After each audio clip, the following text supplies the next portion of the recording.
ओम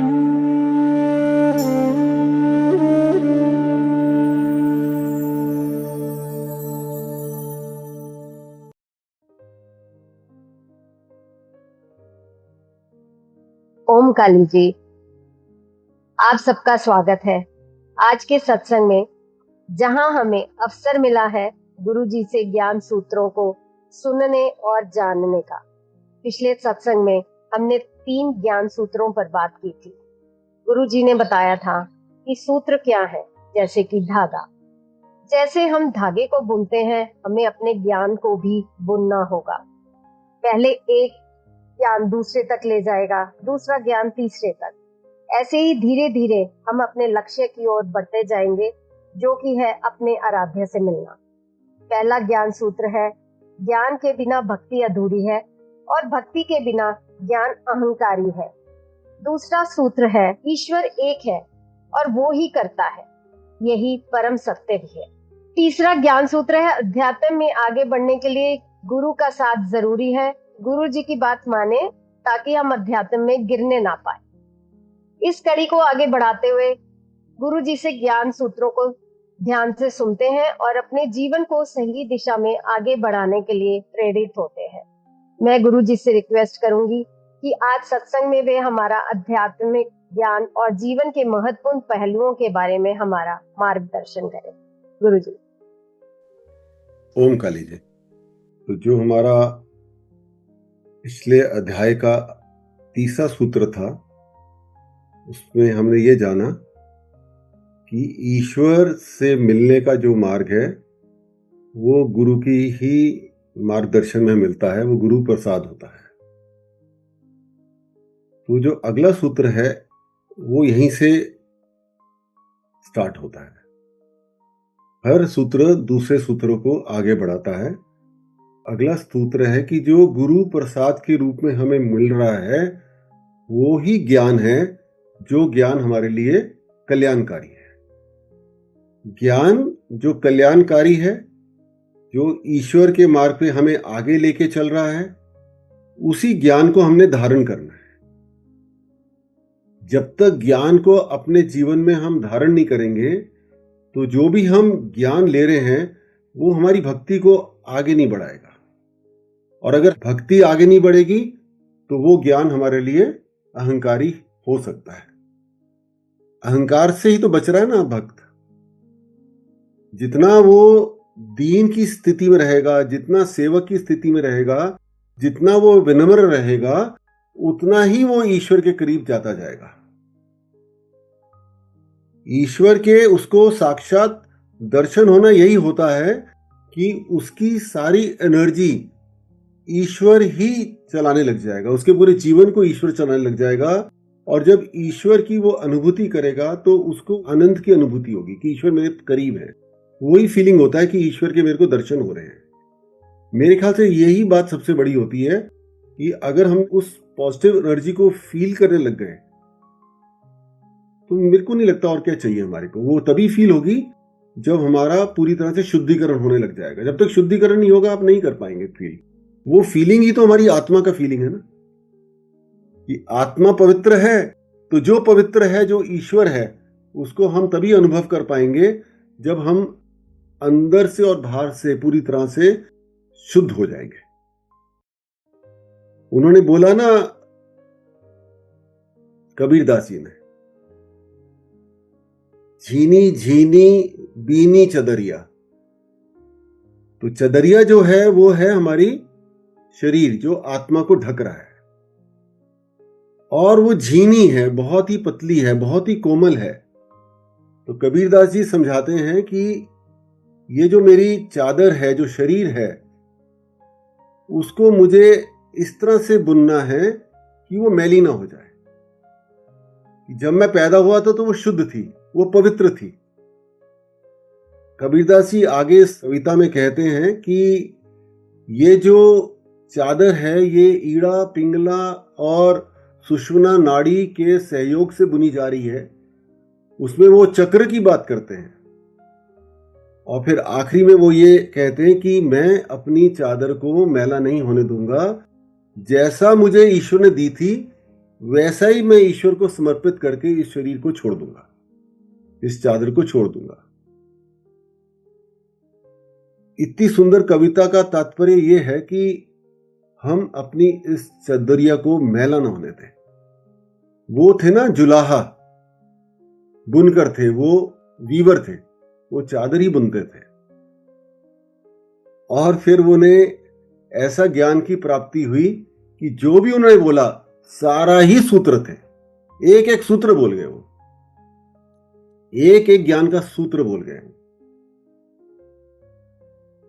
मुझे तो ऐसा लगता है कि जैसे हम सब बैठे हैं और बैठ के हम भी जुलाहा बन गए, हम भी बुनकर बन गए, और अपने जीवन को चलाने के लिए जो सही आध्यात्मिक प्रणाली है उसको समझ के ज्ञान के माध्यम से अपने जीवन को बुनकर हम अपने जीवन को चलाने की चेष्टा कर रहे हैं। बड़ा मजा आएगा जब पूरा ज्ञान के दर्शन हो जाएंगे, वो ज्ञान आपके भीतर पूरी तरह से बैठ जाएगा, तो कोई भी आपको कंफ्यूज नहीं कर पाएगा, कोई भी आपको नीचे नहीं गिरा पाएगा। कोई भी जो बात को आप संस्कार मान के एक्सेप्ट कर रहे हैं कि ये तो हमारे परिवार से आए हैं, ये हमारे जीवन हमने सीख लिए, ये संस्कार है, तो आप जान पाएंगे कि वो संस्कार ही है या कुसंस्कार है। कि ऐसा तो नहीं कि हमें डराने के लिए वो चीज सिखाई गई और बाद में वो कुसंस्कार जब हमारे जीवन में आ गया तो उसको हम सत्य मान के हमने अपने जीवन में उतार लिया, और उसको उतारने के कारण ही हम ईश्वर से दूर हो गए। क्योंकि ईश्वर को तो असत्य पसंद नहीं है ना, हमारे जो आराध्य हैं उनको तो असत्य नहीं पसंद, क्योंकि वो सत्य है, वो पूरी तरह से प्रकाश है। प्रकाश को कैसे अंधकार पसंद होगा? तो जो चीज भी हमें अंधकार में डाल रही है वो ईश्वर का स्वरूप नहीं है, तो हम अपने आराध्य से दूर हो जाएंगे, हमारी भक्ति कमजोर पड़ जाएगी। तो जैसे जैसे हमें ज्ञान समझ में आ रहा है तो हमारी जीवन प्रणाली में जब वो ज्ञान पूरी तरह से उतर रहा है, हमारे जीवन में जब वो ज्ञान हर समय हमारे साथ चल रहा है, हमारे उठने में, सोने में, सोच में, खान पान में, किस तरह से पूजा करनी है, किस तरह से इस समाज के साथ व्यवहार रखना है, किस तरह से नौकरी करनी है, किस तरह से बिजनेस करना है, किस तरह से सोशल गैदरिंग में चलना है, सब जगह वो हमारे को आध्यात्मिक ज्ञान काम आने वाला है, हर जगह काम आने वाला है। क्योंकि हमें जब एक जीवन प्रणाली ही आध्यात्मिक जीवन प्रणाली की तरह से अपनाना है तो वो ज्ञान सब जगह काम आने वाला है। और ये हो रहा है शिवकालीपुर में। जब नवरात्रि हमारी पूर्ण हुई तो मैंने सबको बैठ के ये बोला कि चलिए अब हम लोग एनालाइज करते हैं कि 9 दिन में हमने अपने आप को मां को खुश करने के लिए क्या क्या किया और क्या नहीं करना चाहिए था। तो मां के एक भक्त ने मुझसे बोला कि गुरुजी षष्ठी को क्या हुआ, मुझे गुस्सा आ गया, षष्ठी को मेरा संतुलन खराब हो गया, मैंने थोड़े अपने मिसेस को कुछ बोल दिया, मेरे मन में ही उथल पुथल हो रही थी। तो मुझे समझ में आ गया कि ये नहीं करना है, गुरु ने मना किया है कि नवरात्रि में जो एनर्जी है वो बहुत पॉजिटिव है, बहुत सक्रिय है, और जैसी वो सक्रिय होगी तो जो नेगेटिव एनर्जी है वो बहुत ही चिंता में आ जाएगी, वो हमारे को घेरने की कोशिश करेगी। क्योंकि उसको पता है कि जब पॉजिटिव एनर्जी सक्रिय हो रही है, जब मां एक्टिव हो रही है, तो उसके जाने का समय आ रहा है, उसको नहीं जाना ना। जो मेहमान बन के हमारे भीतर बैठा हुआ है, उस मेहमान को अब हम बोले तुम जाओ, कोई 2 साल से बैठा है, कोई 10 साल से बैठा है, कोई जीवन भर से बैठा है, कोई कुसंस्कार के रूप में आके बैठा है, कोई किसी रूप में आके बैठा है, जो मेहमान आराम से बैठा है, अब आप उसको बोलने वाले अब तुम निकलो यहां से, वो गुस्से नहीं होगा क्या? उसको अच्छा लगेगा क्या? बिना किसी खर्चे के, बिना किसी पैसे के, बिना किसी टेंशन के वो आपके बीच में बैठ के आपका शरीर को इस्तेमाल कर रहा है। अब आप उसको जाने के लिए बोलेंगे, आप नहीं बोलेंगे तो मां तो बोलेगी ना। तो इसीलिए नवरात्रि में मैंने सबसे बोला हुआ है कि आपकी जो पॉजिटिव एनर्जी इतनी सक्रिय हो जाते हैं तो आप अपनी नेगेटिव एनर्जी जो उथल पुथल करेगी उससे आप पूरे सतर्क हो जाएं। वैसी सतर्कता तो एक साधक का गुण ही है। तो उन मां के भक्त ने जब ये बात मुझसे बोली तो मेरे को इतना अच्छा लगा। मेरे को इसलिए अच्छा लगा कि अगर वो गिर रहे हैं तो कोई बात नहीं, गिरना तो हमारी आध्यात्मिक जर्नी का एक अंग है ना, क्या हो गया? लेकिन इस नवरात्रि में उन्होंने इस चीज के बारे में चिंतन तो किया। पहले तो वो भी नहीं करते थे, क्योंकि किसी ने बताया ही नहीं कि भाई नवरात्रि में पूजा के समय आपको गुस्सा नहीं करना है। अब जब चिंतन कर लिया तो उससे अगली नवरात्रि या उसके अगली या उससे अगली एक नवरात्रि तो आएगी ना जब गुस्सा नहीं आएगा। एक नवरात्रि तो आएगी जब उस नवरात्रि के पूर्ण होने में इस बात का उत्सव मनाएंगे कि इस बार मुझे गुस्सा नहीं आया, इस बार मैं नीचे नहीं गिरा, मां ने मेरी बांह पकड़ के मुझे बचा लिया। मां तभी बचाएगी जब हमारी जो भक्ति है वो पूर्णता की ओर जाएगी, नहीं तो हम नहीं बच सकते। इतनी कठिन है नेगेटिव एनर्जी से बचना। कोई व्यक्ति ऐसा नहीं बोल सकता कि मैं को नेगेटिव एनर्जी नहीं नुकसान पहुंचाएगी। कोई नहीं बोल सकता, चाहे वो बोध में भी हो, वो भी नहीं बोल सकता। इतना कठिन है। नेगेटिव एनर्जी सो स्ट्रांग, बहुत स्ट्रांग है। तभी तो देवी मां की जरूरत पड़ती है उसके संहार के लिए। यह बात मुझे सुन के बहुत अच्छा लगा कि मां का भक्त अब आगे बढ़ रहा है। अब उसके अंदर ये रियलाइजेशन आ गया है कि मुझे पूजा के समय अपने जो शद दोष हैं, काम क्रोध लोभ मोह अहंकार मत्सर्य, उनको नहीं आने देना अपनी पूजा के बीच में। कम से कम ये 9 दिन की तो मैं एक संकल्प बना लूं, बाकी दिन जो साल के हैं उसमें भी धीरे धीरे ये चीज आ जाएगी। शुरुआत तो करें। हम लोग गंगा जल लेके आते हैं शिवलिंग जी का जल डालने के लिए। अगर उस जल में मूत दे तो क्या वो जल शिवलिंग को चलाएंगे? बताइए ना। कि अगर हम लोग गंगा जल लेके आते हैं गंगा जी से जो पवित्र है और उसमें रास्ते में मूत दे तो क्या हम शिवलिंग जी के ऊपर आके उस जल को चढ़ाएंगे? कभी नहीं चढ़ाएंगे, क्योंकि वो अपवित्र हो गया। तो कैसे हम पूजा में बैठ के गुस्सा कर रहे हैं? जैसे ही हमने पूजा में बैठ के गुस्सा किया तो जो भी हमने भोग वहां रखा हुआ है उस सब पे हमने मूत दिया, उसको अपवित्र कर दिया अपने गुस्से से, और उसको फिर भगवान पे चढ़ा रहे हैं और भगवान उसको स्वीकार नहीं कर रहे। तो आपकी जो पूजा है स्वीकार ही नहीं हो रही, तो जो आपकी एनर्जीज है और दूषित हो रही हैं, तभी पूजा नहीं लग रही है, तभी उसका आपको फल नहीं मिल रहा है। आपसे मेरा मतलब आप सबसे नहीं है, इस समाज से है। ये समाज यही कर रहा है ना। उसने देख लिया कि गुस्सा में क्या हो गया, उसने देख लिया कि क्या हो गया अगर बैठे हुए हमारे विचार इधर उधर चले गए। हम तो पूजा कर रहे हैं ना। नहीं, ऐसा नहीं है। इसको बताने के लिए ही गुरु की आवश्यकता पड़ती है कि भाई जो तुझे संस्कार में मिला है, जो तूने अब देखा, तेरे घर वाले कर रहे हैं, तेरे जानने वाले पंडित लोग कर रहे हैं, मंदिर में बैठ के गुस्सा कर रहे हैं, मंदिर में बैठ के पॉलिटिक्स कर रहे हैं, मंदिर में बैठ के पैसे की चिंता कर रहे हैं, ये तो पूरा का पूरा मूतने के बराबर है। ये नहीं चलेगा, क्योंकि जो पवित्र है उसको पवित्र मन से, पवित्र आचरण से, पवित्र व्यवहार से ही पूजा करनी होगी, तो पूजा स्वीकार होगी और वो तुम्हारे जीवन को बदल देंगे। वो बदलने के लिए बैठे, इसीलिए बैठे कि मैं अपने बच्चों के जीवन बदल दूं, ताकि ये जो भोगों में फंसे हैं, जो भोग उनको दुख दे रहे हैं, उससे उनको मुक्त कर दूं। जो राग द्वेष और भय में फंसे हैं उनको मुक्त कर दो। देखिए क्या हुआ, एक सूत्र से अगला सूत्र भी आने वाला है, राग द्वेष और भय।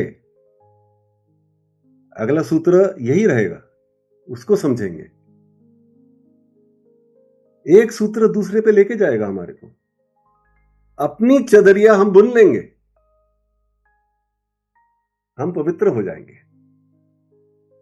अपने आराध्य को प्रसन्न कर लेंगे और हमारा आराध्य सब कुछ दे देगा हमारे को, सब कुछ। क्योंकि उसका तो गोडाउन है हर चीज का। पैसा चाहिए, पैसे का गोडाउन है। अच्छी अच्छी चीजें जीवन में चाहिए, उसका गोडाउन है उसका। परिवार सुंदर चाहिए, वो भी उसके पास है। और अगर उससे मिलना है वो भी वो मिला देगा।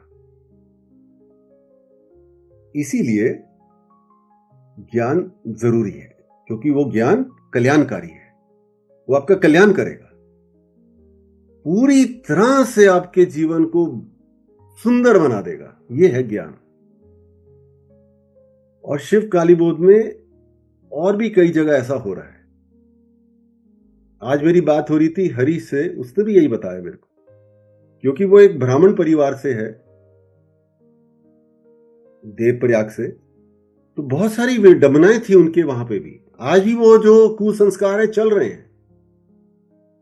सुनते हैं हरीश से कि वो जो कुसंस्कार उसने ज्ञान में आके छोड़े, तो कौन कौन से छोड़े, क्या उनको छोड़ने से उनकी भक्ति कम हुई या बढ़ गई? बताइए हरीश।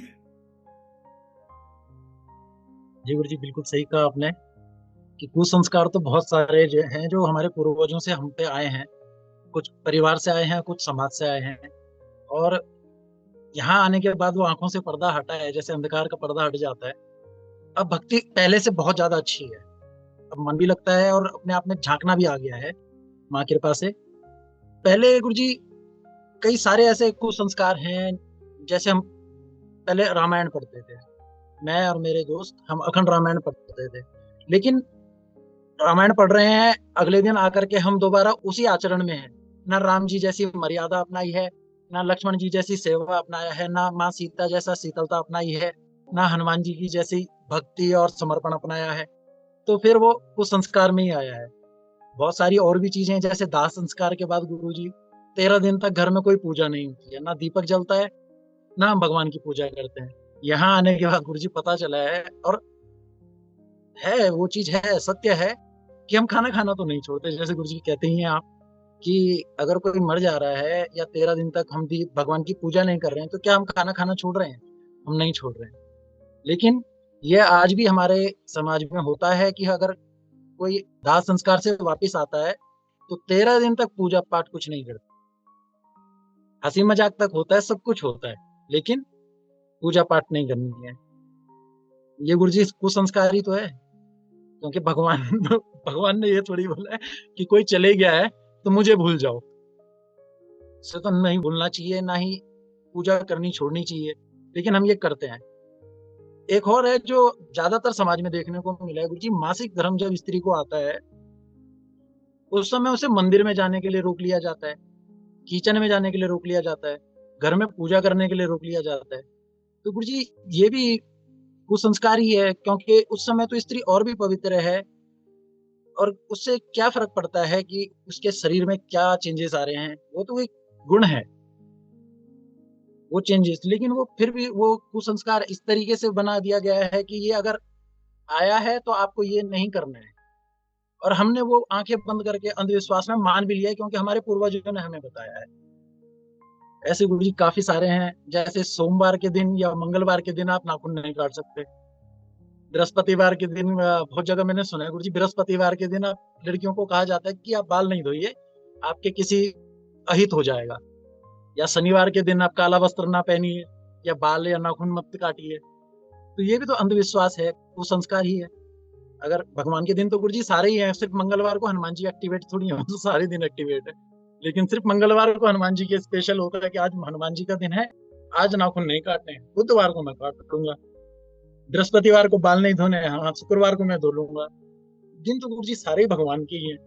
फिर कैसे डिवाइड हो गया? किसने आके बताया? हनुमान जी ने तो आके नहीं बताया होगा किसी पूर्वज को कि आप नाखून मत काटिए, आज मेरा दिन है। बृहस्पतिवार को विष्णु जी ने तो आके नहीं कहा होगा कि आज बाल मत धोना, मैं नाराज हो जाऊंगा। गुरु जी यहाँ आने के बाद मुझे पता लगा कि भगवान कभी नाराज नहीं होते हैं। ये सब हमारी अंधविश्वास है। और आपका गुरु जी बहुत बहुत धन्यवाद, जो आपके मार्गदर्शन में ये सारी अंधकार आंखों से हट रहा है और हटता जा रहा है। अभी तो 2 गज जमीन, अभी तो पूरा आसमान बाकी है गुरु जी। धन्यवाद। धन्यवाद। ओम काली। ओम काली। आज मेरी रंजना जी से बात हो रही थी, इन्होंने बड़ी अच्छी बात बताई कि हम लोग इस टाइप के अंधविश्वास में क्यों फंसते हैं।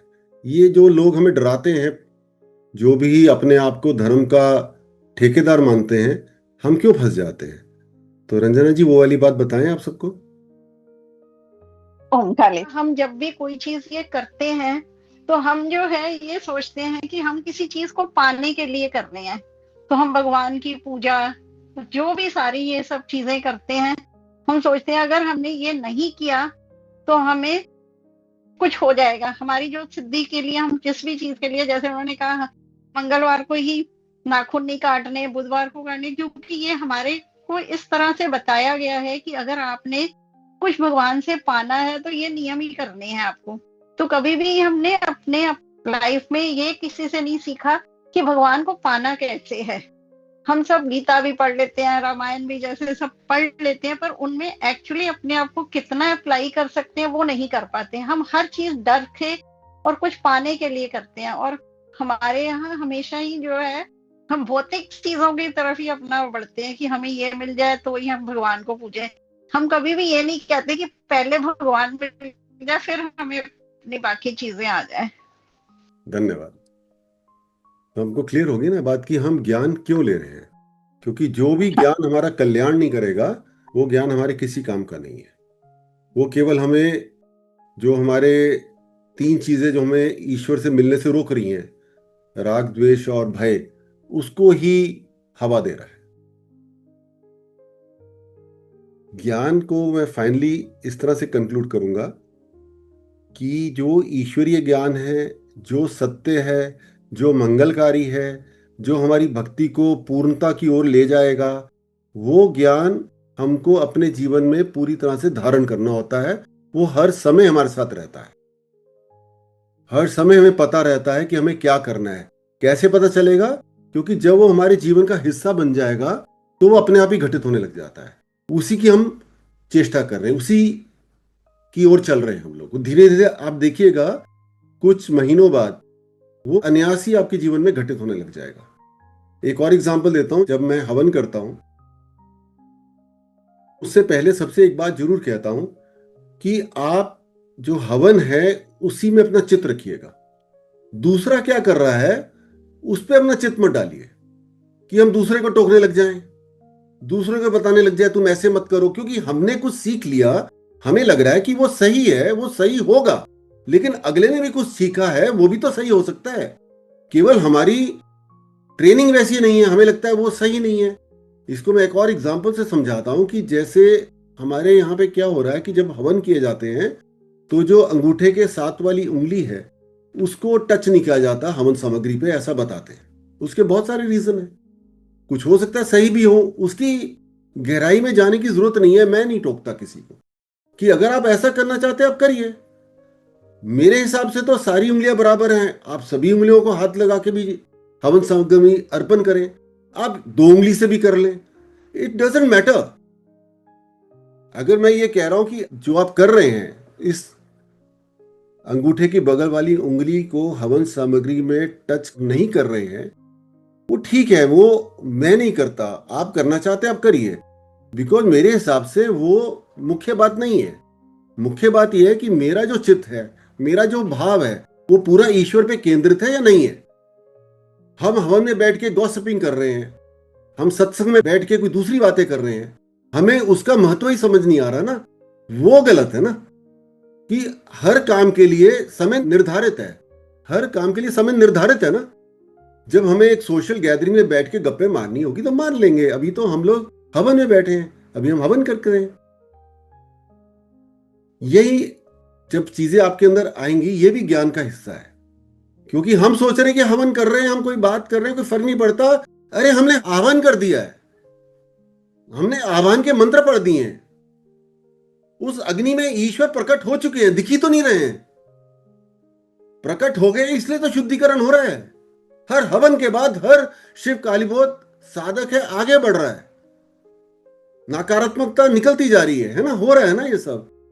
और सिर्फ शिव कालीबोध हवन में नहीं है, सब जगह हर हवन में ऐसा हो रहा है। लेकिन हमारी जो वृत्तियां हैं, हमारी जो आदतें हैं, वो इस तरह से फंसी हुई हैं, हम उस समय वो करते हैं जो हमारे आराध्य को प्रसन्न नहीं करेगा। जैसे हम अपने ऑफिस के चेयरमैन के रूम में बैठे हैं, उनके कमरे में बैठ के अगर 4 लोग आपस में बात करने लग जाएंगे तो वो बुरा माना जाता है। लेकिन वहां हम नहीं करते हैं क्योंकि वो चेयरमैन हमें नौकरी से ना निकाल दे, या कोई बहुत बड़ा हमारा क्लाइंट है वो हमारी बिजनेस ना बंद कर दे, वहां हमारा लालच फंसा हुआ है। और जो ईश्वर है वो तो हर चेयरमैन के भी चेयरमैन है। जब उनकी हम आराधना कर रहे हैं तो हम कैसे अपने मोबाइल को रिसीव कर रहे हैं, कैसे हम गॉसिपिंग कर रहे हैं ना। ये बात हमारे ज्ञान से आएंगी, हमारी जीवन शैली से आएंगी कि जब हम पार्टी करें तो पार्टी करें, उसके लिए कौन मना कर रहा है। जब हमने फ्रेंड्स के साथ मिलकर कहीं घूमने जाना है तो गप्पे मारें। और जो आध्यात्मिक जीवन शैली में आ जाएंगे उनकी जो गप्पे हैं वो भी ईश्वर की हो जाएंगी, क्योंकि आनंद ही वहां है। इसीलिए क्या होता है शिव काली बोध में, जब कुछ महिलाएं बहुत ज्यादा अध्यात्म का मजा लेने लग जाती हैं, उनको आनंद आने लग जाता है, वो बहुत ज्यादा धार्मिक बातों में आनंद लेने लग जाती है, तो घर वाले थोड़े से चिंतित हो जाते हैं। उनकी चिंता को दूर करने के लिए आप थोड़े से भौतिक जीवन का भी आनंद लेते रहें, उनके साथ घूमने फिरने जाएं, जो उनको अच्छा लगता है वो भी करें। हमें किसी को इनसिक्योर नहीं करना, क्योंकि परिवार को साथ लेके चलना है ना। ये भी ज्ञान है, ये भी ज्ञान है। कट्टरपंथी नहीं लानी। कट्टरपंथी ज्ञान का हिस्सा नहीं है, अज्ञान है। सारे धर्म कट्टरपंथी होते जा रहे हैं तो अज्ञानता में जाते जा रहे हैं। ज्ञान से आप अज्ञानता में जा रहे हैं। कितना डरावना है सफर, कभी कभी ऐसा लगता है कि इतने ज्ञानी लोग भी अज्ञानी हो जाते हैं, गुरुजन जेल चले जाते हैं। कभी तो वो गुरु ज्ञानी था ना। वो इसलिए होता है कि जो अंधकार रूपी अज्ञान है वो हर समय हमारे साथ चल रहा है। शिव कालीबोध में ऐसा नहीं होगा, क्योंकि हमारी साधना बहुत सुंदर है, बहुत स्ट्रांग है। हमारे शुद्धिकरण के साथ वो ज्ञान हमारे भीतर स्थापित हो रहा है। मेरे ख्याल से हम लोग इतनी जल्दी अज्ञानता में नहीं जाएंगे। एट द सेम टाइम हम ये मत भूलें कि नेगेटिव एनर्जी बहुत स्ट्रांग है, बहुत शक्तिशाली है, कभी भी पकड़ सकती है। अगर हम समर्पित रहेंगे तो बचे रहेंगे। और समर्पित रहने का क्या तरीका है? ईश्वर पे समर्पण और गुरु की बात मान ले। तो ये हमारा जो चौथा सूत्र है वो पूर्ण होता है कि ज्ञान कल्याणकारी है, और जो ज्ञान कल्याणकारी नहीं है, जो हमारी भक्ति को नहीं बढ़ा रहा, जो हमारे भीतर अहंकार ला रहा है, वो ज्ञान असत्य पे आधारित हो जाता है, उसको छोड़ना है। और जो ज्ञान हमारा मंगल कर रहा है, हमें ईश्वर के करीब लेके जा रहा है, हमारे ईश्वर के दर्शन करा रहा है, हमारे अंदर वो अनुभूतियां आ रही हैं, हमारा पवित्रीकरण हो रहा है, वो ज्ञान कल्याणकारी है। तो इसके बाद अगले सूत्र पे चलते हैं। अगला सूत्र ये है कि जो तीन हमारी प्रवृत्तियां हैं उनसे हमें बच के रहना है, क्योंकि वो हमारे को ईश्वर से दूर ले जाती है। जितनी भी हम साधना कर रहे हैं और जितने भी संत महात्माओं में साधना करी, उसमें ऐसा बताते हैं कि उनको इन तीन चीजों से मुक्ति पानी होती है: राग, द्वेष और भय। गीता जी में भी श्री कृष्ण जी ने बहुत बार इसके बारे में बताया है कि इससे हमें ऊपर उठना होता है। अब इनको समझते हैं कि राग, द्वेष और भय किस तरह से हमारे आध्यात्मिक जीवन को आगे बढ़ाने से रोकते हैं। राग क्या हुआ? राग हो गया अटैचमेंट। राग का मतलब स्नेह भी है, प्रेम भी है, अपनापन भी है। लेकिन जैसे ही ये राग आसक्ति और मोह में रूपांतरित होता है, ये हमारे सारे कष्टों का, सारी पीड़ाओं का, सारे दुख का और सारे भोगों का कारण बन जाता है। आपको क्लियर हुआ कि जो राग, जो प्रेम दर्शा रहा है, वो जैसे ही मोह में बदल गया तो वो हमारे को हमारी आध्यात्मिक यात्रा में बाधा उत्पन्न कर देता है, हमारे को दुख देने लग जाता है। जैसे कोई विचार है जो हमें बहुत अच्छा लगता है कि ये हमारा विचार है, उसके प्रति हमारा राग हो जाता है, अटैचमेंट हो जाता है कि ये विचार मेरा सही है, मुझे इसी विचार के हिसाब से चलना है, अगर कोई मुझे दूसरा विचार अपना प्रस्तुत करेगा, मैं नहीं सुनूंगा। तो वो जो विचार है, अगर सकारात्मक भी है, अगर अच्छा भी है, वो हमारे लिए हानिकारक हो जाता है। क्योंकि अगर कोई चीज ऐसी घटित हुई जो उस विचार के हिसाब से नहीं हुई, तो क्या हुआ, हमने अपने आप को एक्सपोज कर दिया, हम दुखी हो गए, हम परेशान हो गए। क्लियर हो ना आपको? हमें कोई व्यक्ति से बहुत प्रेम है, प्रेम करना तो अच्छी बात है, लेकिन अगर हमारे अंदर ऐसा फीलिंग आया कि ये जो व्यक्ति है, अगर ये मुझसे नाराज हो गया, ये मेरे जीवन से चला गया, ये व्यक्ति अगर मुझे कुछ बोल ना दे, अंदर से डर चल रहा है इस बात का, ये कुछ मुझे बोल ना दे, तो वो जो प्रेम है वो हमारे पीड़ा का कारण बन रहा है, हमारे दुख का कारण बन रहा है। कोई चीज है जो हमें बहुत पसंद है, फॉर एग्जाम्पल एक कारपेट है हमारे घर में, बहुत महंगा कारपेट हमने खरीदा, 1 लाख रुपए का, बहुत सुंदर है, कश्मीरी कारपेट। कुछ मेहमान आ गए, पूरे टाइम चिंता लगी है कि मेहमान के साथ उनका छोटा बच्चा है, कहीं वो जो उसके हाथ में कोको कोला की बोतल है वो नीचे ना गिर दे, हमारा कारपेट खराब ना हो जाए। पूरा चित वहीं लगा हुआ है। एक व्यक्ति उनके घर में हवन करने गया, मैं गया और मेरे साथ नोएडा के माता रानी के 3-4 भक्त भी गए, मीना जी, नन्नी जी और प्रवीण जी। और वो जिनके घर गए वो मेरे रिश्तेदारी है।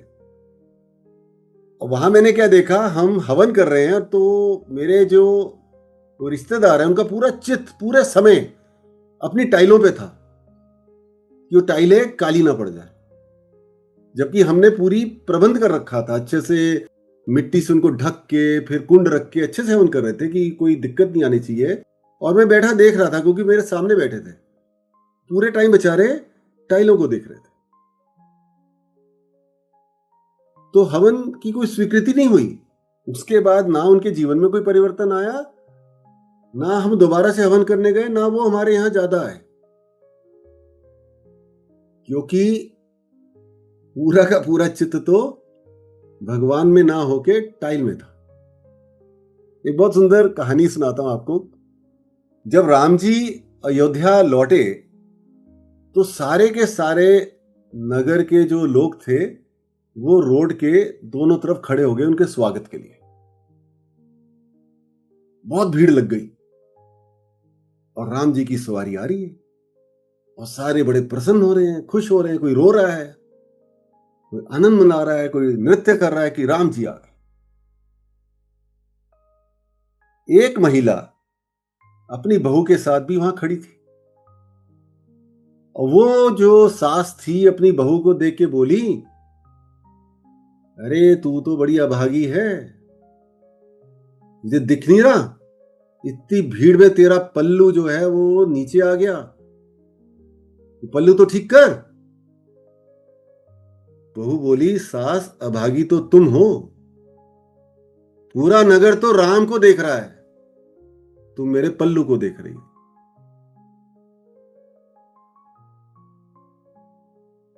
कहने का मतलब है कि वो जो महिला थी, सास को जो राग था वो इस विचार से था कि मेरी बहू को हमेशा अपने पल्लू से सर ढक के रखना है।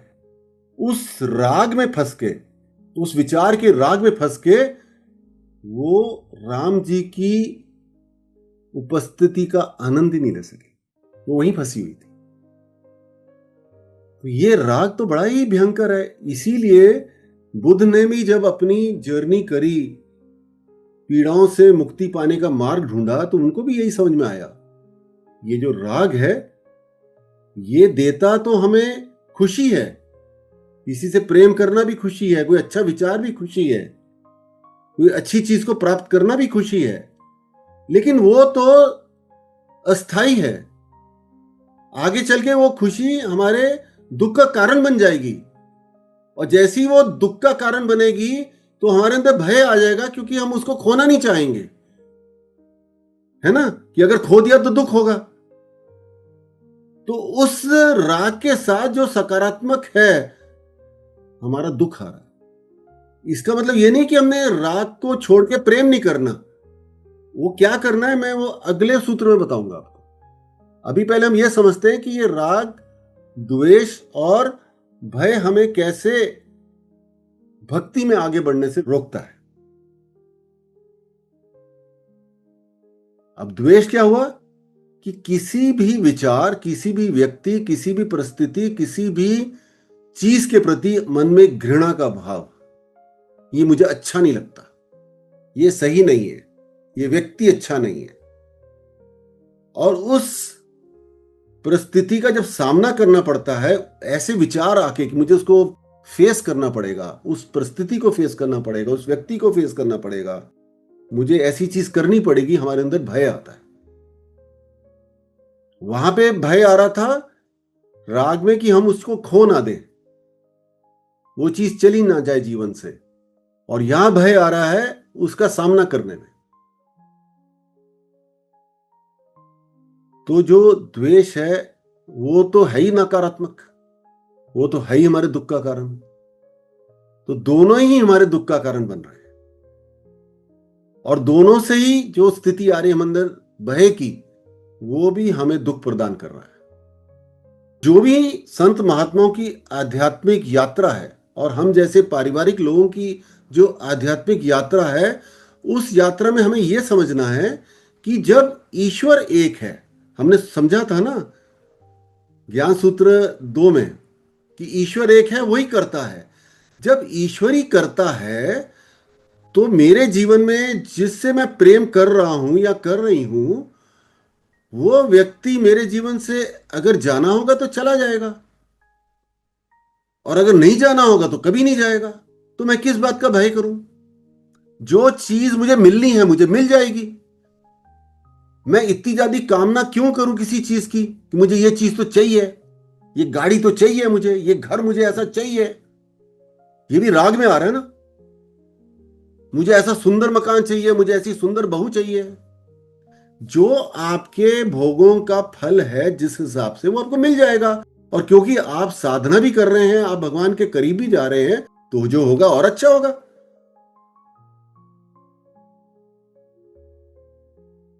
और अगर आपके जीवन में कोई ऐसा नकारात्मक व्यक्ति आ रहा है, कोई ऐसी नकारात्मक चीज आ रही है, वो भी आपके भोगों का फल है। जब आप साधना करोगे भगवान उसको भी हटा देंगे, करता तो वही है ना। तो काहे को हम भय में जाएं, काहे को हम द्वेष में जाएं, काहे को हम इतना ज्यादा मोह कर ले किसी चीज से कि उसके बगैर हमें लगे कि हमारा जीवन ही नहीं गुजर सकता। संत महात्मा कहते हैं कि ये सब तो अस्थाई है। मैं तो कहता हूं इस बात को चलो छोड़ दो, हमारे लिए तो स्थाई है ना, हमारे लिए तो इंपॉर्टेंट है, लेकिन हमारे बस की नहीं है, ये जान लो।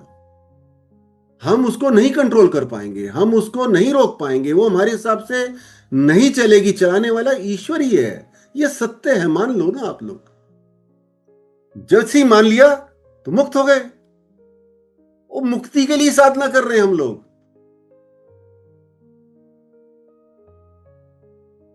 ये जो कुछ कर रहे हैं ये इन चीजों से मुक्त होने के लिए कर रहे हैं, क्योंकि वही हमारे पीड़ा का कारण है, वही हमारे कष्ट का कारण है, वही हमारे दुख का कारण है। कितनी सिंपल बात नहीं हो गई?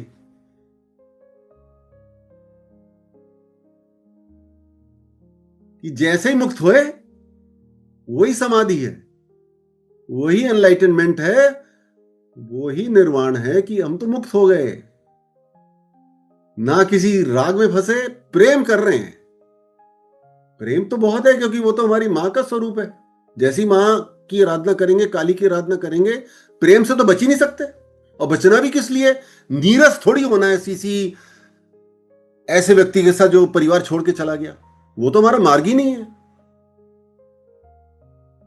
हमारा तो मार्ग ही प्रेम का है, लेकिन मोह का नहीं है। मोह दुख का कारण है। हमें किसी से बहुत ज्यादा दोस्ती है, बहुत ज्यादा प्रेम है, उसने कुछ हमारे साथ गलत कर दिया, कुछ बुरा बोल दिया, तो वही व्यक्ति हमें बुरा लगने लग गया, उसी से घृणा होने लग गई, वो हमारे द्वेष का कारण बन गया। और द्वेष में भी दुख है, राग, द्वेष, भय, तीनों से मुक्ति जब पाएंगे तो हम शिव से मिलने के मार्ग पे बहुत आगे बढ़ जाएंगे, क्योंकि शिव की स्थिति में हमारे को दिमाग की बलि चढ़ानी होती। दिमाग जो हमें गुमराह कर रहा है उसकी बलि चढ़ाई जाती है ना। अब मुझे ये दिमाग नहीं चाहिए, क्योंकि कर्ता ईश्वर वो मेरा अच्छा देखेंगे। तो ये हमारा दूसरा सूत्र पूरा हुआ। दूसरा सूत्र इस भाग का, और अभी तक का 5वां सूत्र कि राग, द्वेष और भय हमें आध्यात्मिक जीवन शैली अपनाने से दूर रखते हैं, हमें शिव की अनुभूति करने से दूर रखते हैं, हमें आत्मा के दर्शन पाने से दूर रखते हैं, क्योंकि ये मुक्त आत्मा का स्वरूप नहीं है। आत्मा मुक्त है, आप भी आत्मा। कबीरदास जी ने बोला ना, ये शरीर तो चादर है जो मैंने अपनी आत्मा के ऊपर ओढ़ी हुई है। इस चादर को हम लोग राग, द्वेष और भय से कलंकित नहीं करेंगे। ठीक है, इस सूत्र पे कोई प्रश्न तो बताइए, नहीं तो अब हम अगले सूत्र पे चलेंगे। कोई कुछ पूछेंगे? पलक, आप कुछ पूछेंगे आज? गुरुजी, मैं तो आज बहुत ही सारी चीजें थी जो हमारी सबकॉन्शियस माइंड में, सबने सोसाइटी में हमें बता रखी थी, जो हमारे दिमाग में थी। आज तो आपका एक एक पॉइंट ना मैं नोट कर रही थी। हमारे लिए बहुत इंपॉर्टेंट है जानना कि क्या सत्य है और क्या असत्य है, जो आपने पिछले सूत्र में बताया था। हम तो क्या क्या विश्वास करके बैठे थे। एक एक पॉइंट लिख रही थी जो हरीश जी ने भी बताया और आपने भी बताया। इसमें गुरुजी मुझे बस एक चीज ये लगती है कि अगर मैं पहले शिवकाली बोध में आने से पहले 20 बार दिन में ये वाली फीलिंग्स आती थी, फियर की या कंडीशनल अटैचमेंट की या इन चीजों की, तो वो 10 बार तो वो रिड्यूस हो गई। 5 से 6 बार ऐसे होता है कि ये फीलिंग आने के 1 मिनट में अपने आप को याद दिला देते हैं कि नहीं लानी है। लेकिन अभी मुझे लगता है कि है, मुझे अभी दिन में 3-4 बार आ जाती है और मैं नहीं सेटल कर पाती हूँ। मे बी माँ देखेगी, पर समर्पण है। बहुत सुंदर। क्लियर हो गया ना आपको कि ये भय कैसे पकड़ता है हमारे को? हर चीज का भय है हमारे को। अरे भय क्यों कर रहे हो? आपके तो हाथ में कुछ है ही नहीं। आपके हाथ में केवल भक्ति है, केवल साधना है। वो साधना अच्छी मिल गई आपको कि माँ के एक भक्त हैं, थोड़े चिंतित रहते हैं अपनी नौकरी को लेकर। तो मैंने उनसे यही बोला, है ना इतना बड़ा आश्रम, वहां जाके रह लीजिएगा, किस बात की चिंता? आप तो राजा हो, आप राजा होने का आनंद तो मनाओ ना। भय के साथ तो पूरा जीवन व्यतीत कर दिया, शरीर भी खराब हो गया। अब माता रानी पे विश्वास कर लो ना। माता रानी तो आपको पूरी तरह से जहां आप चाहते हो वहां पहुंचा देगी, और ये बात आपको पता है। लेकिन फिर भय आ जाता है बीच बीच में, क्योंकि जहां भय है वहां माता रानी को बड़ा दुख होता है कि मेरा बच्चा मुझ पर विश्वास क्यों नहीं कर रहा। मैं हर परिस्थिति से अपने बच्चे को निकाल के ले जाती हूं, इतने उसको अपनी उपस्थिति के चमत्कार दिखाती हूं कि मैं हूं तेरे जीवन में, मैंने तेरे हाथ को पकड़ रखा है। फिर भूल जाते हैं। लेकिन अगली नवरात्रि, उससे अगली नवरात्रि, उससे अगली नवरात्रि, कभी तो चक्षु खुल ही जाएंगे। उसी के इंतजार में रहता हूं मैं। कभी तो भक्त आ ही जाएगा अपने सही रास्ते पे। वो ही काम दिया ईश्वर ने मुझे कि तू बेटा पेशेंटली लगा रहे, तू आराम से बस लगा रहे। मेरा भी यही काम है और भक्त का भी यही काम है कि लगा रहे, है ना, मिल जाएगा। अगला सूत्र पे आते हैं, छठा सूत्र। वो हमें यह बताता है कि राग, द्वेष और भय से कैसे मुक्ति पाए। इसको ध्यान से सुने। राग हमारे भीतर प्रेम ला रहा है, अपनापन ला रहा है, स्नेह ला रहा है, ये तो सब अच्छा है। कि अगर इंसान होके प्रेम ही नहीं किया तो किस काम के इंसान। चाहे इंसान इंसान से प्रेम करे, चाहे जानवर से प्रेम करे, चाहे पेड़ पौधों से प्रेम करे, प्रकृति से प्रेम करे, प्रेम तो आत्मा का स्वरूप है ना। और हमारी मां काली का भी गुण है सबसे बड़ा, प्रेम। प्रेम तो करना ही है, तो करना क्या नहीं है? करना नहीं है ऐसा लगाव जिसके प्रति हमारी कोई एक्सपेक्टेशन हो, है ना, जो हमारे को मोह में ले जाए। मोह का मतलब अज्ञानता भी होती है ना, कि हम केवल प्रेम कर सकते हैं, उस प्रेम के अगेंस्ट हमें क्या मिलेगा वो हमारे हाथ में है ही नहीं। आप मान लो ना इस बात को, वो तो ईश्वर के हाथ में है, क्योंकि करता वो है। मेरे पास केवल ये अधिकार है, मैं अपना जो कर्म है प्रेम का वो करूं, उस कर्म करने से ही मुझे खुशी मिल जाए। अगला मुझे प्रेम दे ना दे वो तो मेरे हाथ में नहीं है। देगा तो बहुत अच्छा, नहीं देगा तो मेरे दुख का कारण नहीं बनेगा। मेरा मन नहीं करेगा छोड़ के भागूं, मेरे मन नहीं करेगा कि मैं रोऊं, मेरे अंदर कोई पीड़ा नहीं आई, मैं मुक्त हूं। और मेरी मां का जो स्वरूप है प्रेम का, वो भी तो वैसे ही प्रेम कर रही है। जो प्रकृति हमारे को प्रेम कर रही है, उस प्रेम में कहां है कोई एक्सपेक्टेशन। तो राग से बचने के लिए हमको अपने भीतर अप्रतिबंधित लगाव की स्थिति लानी पड़ती है। अप्रतिबंधित हो गया मुक्त, असीमित, कोई सीमा ही नहीं है, करते जाओ लगाव, करते जाओ। एक पेड़ लगाओ, 4 पेड़ लगाओ, कोई गाय खा गई उसको, कोई बात नहीं, हम और लगाएंगे। अपने घर का कोई व्यक्ति है, वो कुछ उल्टा पुल्टा बोल रहा है, सुन लो और उससे प्रेम करते रहो। आपको लगेगा बड़ा कठिन है, ये कठिन नहीं है, ये मां का गुण है ना।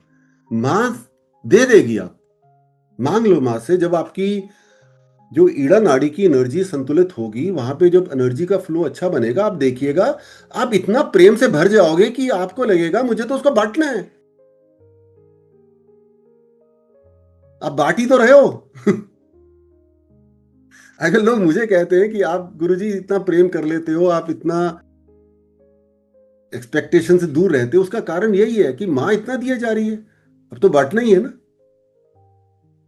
जब हमारे भीतर अप्रतिबंधित लगाव की स्थिति आएगी, तो कोई भी लगाव आपकी मुक्ति को नहीं नष्ट करेगा, आपकी पीड़ा का कारण नहीं बनेगा, आपके कष्ट का कारण नहीं बनेगा, आपके दुख का कारण नहीं बनेगा। तो हो गए ना मुक्त।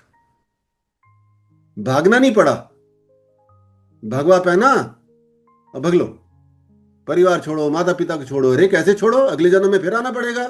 जो आपने उनके साथ गलत किया हो तो आपको पूरा करने आना ही पड़ेगा। ऐसे कैसे मुक्ति मिलेगी? तो रह के मुक्ति पाना है। तभी जो पारिवारिक जीवन है ना, उसमें तभी कहते हैं कि हमें ईश्वर प्राप्ति जल्दी हो जाएगी, क्योंकि हम भगोड़े नहीं है। हम पूरी परिवार की परिस्थितियों का सामना करते हुए आगे बढ़ रहे हैं। ये कोई कमजोर लोगों का काम थोड़ी है, ये तो मां के भक्तों का काम है, जो शक्तिशाली हैं, कि अपने परिवार में रह के हमने शिव से मिलने के मार्ग पे आगे बढ़ना है। इसीलिए अप्रतिबंधित लगाव की स्थिति जब हम जागृत करेंगे तो हम राग से बच जाएंगे। और द्वेष से बचने के लिए हम अपने भीतर भी मां का दूसरा गुण जागृत करेंगे, जो है ईश्वरीय प्रेम का और करुणा का। कि कोई व्यक्ति आपको तंग कर रहा है, ऐसा भी तो भाव अपने भीतर लाओ ना, ये बेचारा कितना भागा है, इसको भक्ति से कोई मतलब नहीं, इसको भगवान से कोई मतलब नहीं, बिना मतलब के मुझे परेशान कर रहा है, मेरे भोगों का कारण है, मैं झेल लेती हूं या झेल लेता हूं। लेकिन अपने भीतर उस व्यक्ति के प्रति करुणा रखें, क्योंकि आप उसको परेशान करके आए हैं पिछले जन्मों में, और इसलिए इस जन्म में वो आपकी आध्यात्मिक जर्नी में आपको बढ़ाने का कारण बन गया। बेचारा या बेचारी।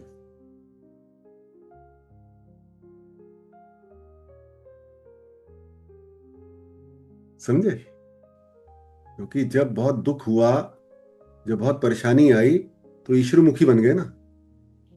कौन बना कारण? वही तो बना, वो दुखी तो बना।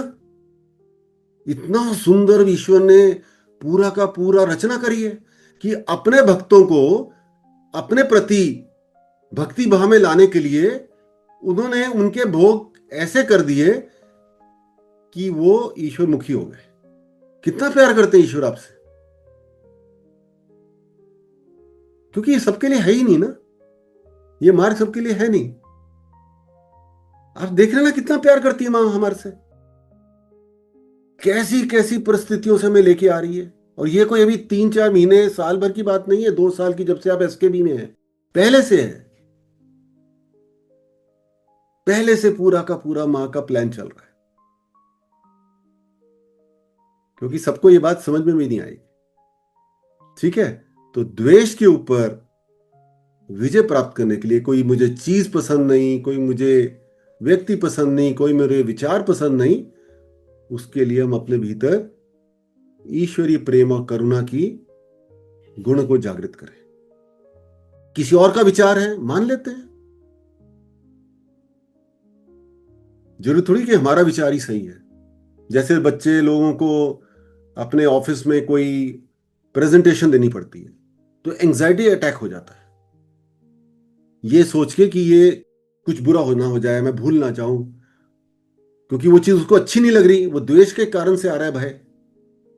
तो जब ये भीतर आ गया कि करने वाला ईश्वर है, मेरा अधिकार तो केवल अपने कर्म को करने का है, मैं अच्छे से अपनी तैयारी करके जाता हूं, बाद में ईश्वर देख लेंगे। तो जो बच्चे बिल्कुल ही अध्यात्म से डिस्कनेक्टेड हैं, उनको ये एंजाइटी अटैक हो रहे हैं। जो ईश्वर के प्रति रुझान हो जाए, जो ईश्वर मुखी हो जाए, तो ये सब चीजें तो खत्म हो जाएंगी। और भय से मुक्ति पाने का मार्ग केवल एक ही है, वो है समर्पण, ईश्वर के प्रति समर्पण। कि जब ये भाव पूरी तरह से भीतर आ गया कि कर्ता ईश्वरी है, मैं उनकी भक्ति कर रहा हूं, वो मुझे बचा लेंगे। मैं अगर जंगल से भी निकलूंगा जहां पे बहुत खूंखार शेर हैं, उनसे भी बचा लेंगे। मैं ऐसी जगह भी जाऊंगा या भूत ही भूत हैं, उनसे भी बचा लेंगे। और जो इंसानी भूत हैं वो तो और भी खतरनाक है, उनसे भी बचा लेंगे। है ना? क्या हुआ? समर्पण आ गया, पूर्ण समर्पण। ब्लाइंड हो जाओ माता रानी के ऊपर, blind, be blind. She has done everything to show her presence to you. और कितना टेस्ट लेना है मां का? और लेना चाहते हो तो ले लो, मां तो मना नहीं करेगी, वो तो बहुत प्यारी है। इतनी अच्छी देवी, अनबिलीवेबल, मुझे नहीं पता था। मतलब मेरे रियलाइजेशन के बाद मुझे समझ में आया कि मां तो इतनी प्यारी है। और जब आप लोगों के साथ देख रहा हूं जीवन में जो बदलाव आ रहे हैं, तो मां पे में मेरा विश्वास तो अटूट होता जा रहा है और ज्यादा होता जा रहा है। मां, यू आर जस्ट ग्रेट, बोलता ही रहता हूं। तो आप भी जब सत्संग में दूसरों के चमत्कार घटित होते हुए सुनते हैं, तो उनको ध्यान से सुनिए, क्योंकि वह आपको मां के होने का प्रमाण दे रहे हैं। तो जैसे ही आप उस प्रमाण से आगे बढ़ेंगे तो समर्पण आ जाएगा, नहीं तो समर्पण नहीं आएगा ना। और जैसे ही समर्पण आ गया तो भय मुक्त हो गए, बिल्कुल भय मुक्त, कोई भय नहीं है। बहुत बड़ी मुक्ति है ये। ना मृत्यु का भय, ना किसी के खोने का भय, ना किसी चीज के ना होने का भय, ना अकेलेपन का भय, ना डिप्रेशन का भय। क्योंकि समझ में आ गया कि मां तो हमेशा ही है मेरे साथ। रेगिस्तान में भी है, जब कोई है तो भी है, जब नहीं है तो भी है। वो जो एक ईश्वर है वो अनेक में है, और वो अनेक ही एक में है ना? सब जगह ही है। अकेलापन महसूस ही नहीं होगा आपको, और जरूरत भी नहीं पड़ेगी। मां आपके जीवन में किसी ना किसी को भेजती रहेगी, इतनी अच्छी है वो। ये मैं आपको बता रहा हूं, सच्ची बात है। आपके जीवन में मां हमेशा भेजती रहेगी किसी को, टू कीप यू हैप्पी। क्योंकि मां को पता है कि आप एलिमेंट्स के बने हैं, आपकी बॉडी की कुछ नीड्स हैं, आपकी कोई इमोशनल नीड्स है, आपकी प्रेम की नीड है, कोई एक अपना चाहिए, बहुत सारी नीड्स होती है हमारी, वो पूरी कर देती। ये मार्ग ही नहीं है त्याग का।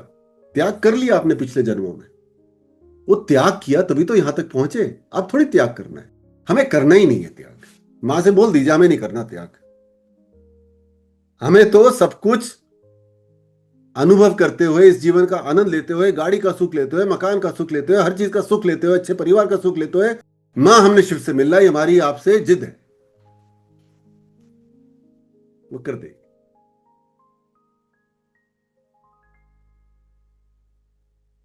आज के भी हमारे 3 सूत्र पूरे होते हैं। कोई प्रश्न है तो बताइए, नहीं तो फिर आज का सेशन कंक्लूड करते हैं। बिंदिया कुछ कहेंगी? ओम काली गुरुजी, ओम काली।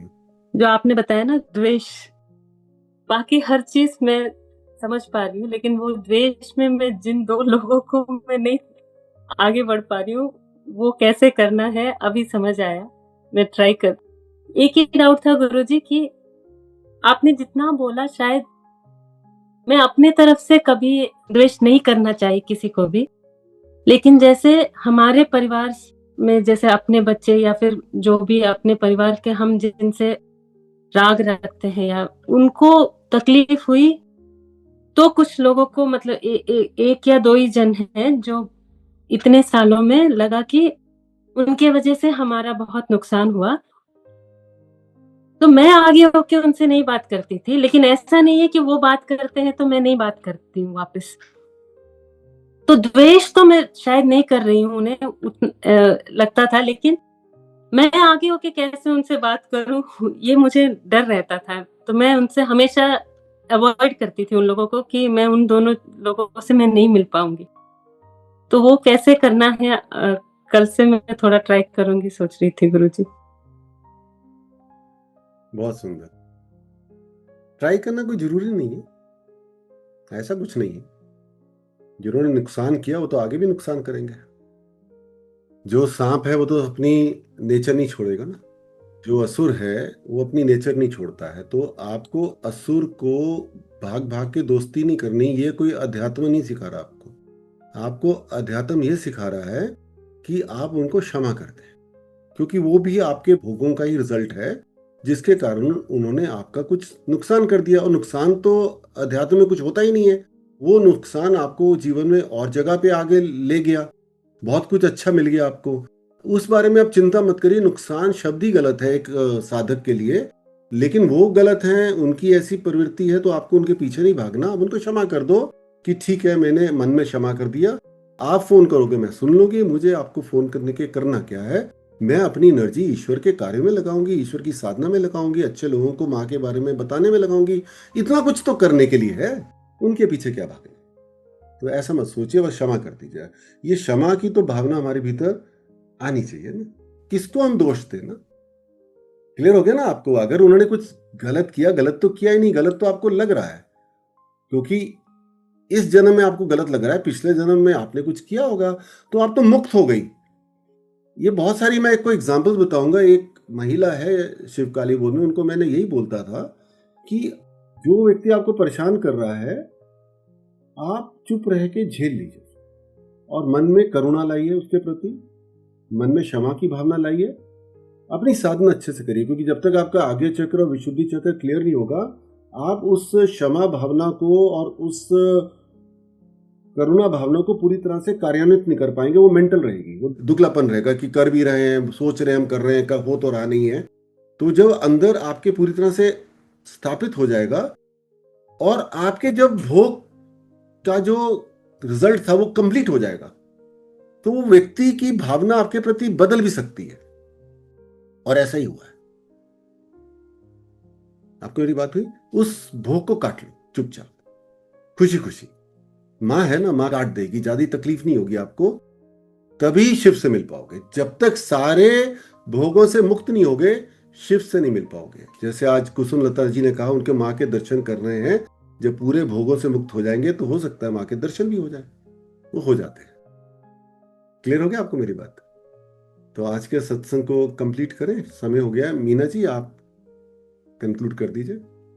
जी गुरुदेव, आज हमने सत्संग में जाना कि हमें ज्ञान को अपने जीवन में धारण करने की चेष्टा करनी है, अपनी आत्मा को पवित्र करने का निरंतर प्रयास करते रहना है ताकि परमात्मा की अनुभूति की जा सके। अपनी चादर रूपी शरीर को मैला ना होने दें। जैसे शुद्धता के साथ हम इस दुनिया में आए हैं वैसे ही परमात्मा को आखिर में समर्पित करें। गुरु जी, आपका बहुत बहुत धन्यवाद। यहाँ हम यह ज्ञान सूत्रों से जान पा रहे हैं कि ज्ञान के मार्ग पर आगे बढ़ते हुए अपने लक्ष्य तक कैसे पहुंचना है, हमें क्या करना है और इसके नियम क्या हैं। इन्हें हम गहराई से अपने जीवन में उतारने की कोशिश करते हैं ताकि हम अध्यात्म के मार्ग पर कोई भटकाव ना आ सके। तो अगले सत्संग में मिलते हैं, तब तक के लिए ओम काली जी।